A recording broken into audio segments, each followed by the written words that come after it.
আজকে আমরা একটি সংবাদ পাই ভোরের দিকে যে বেলগাছি এলাকায় একটি ক্ষেতের ভিতরে একজন সোহেল নামে একজনের জবাই করা একটা লাশ পড়ে আছে। আমরা অনুসন্ধানে জানতে পারি যে এটা পূর্ব শত্রুতার কোনো জের ধরে গতকাল বিকাল ৩টা থেকে সে পারিবারিকভাবে নিখোঁজ ছিল।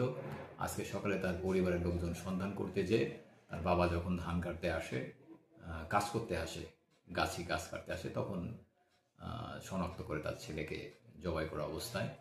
আমরা এই নৃশংস ঘটনার উদ্ঘাটনে সর্বাত্মক চেষ্টা আমাদের অব্যাহত আছে এবং আমাদের কাছে সন্দেহভাজন এক নম্বর মানে যাকে আমরা মেইনলি টার্গেট করেছি তাকে আমরা গ্রেপ্তার করতে সক্ষম হয়েছি। এরপরে আমরা তার কাছে জিজ্ঞাসাবাদ বা অনুসন্ধানের বিস্তারিত ঘটনা যেটাই ঘটুক তদন্ত করে আমরা সর্বোচ্চ শাস্তির ব্যবস্থা করব।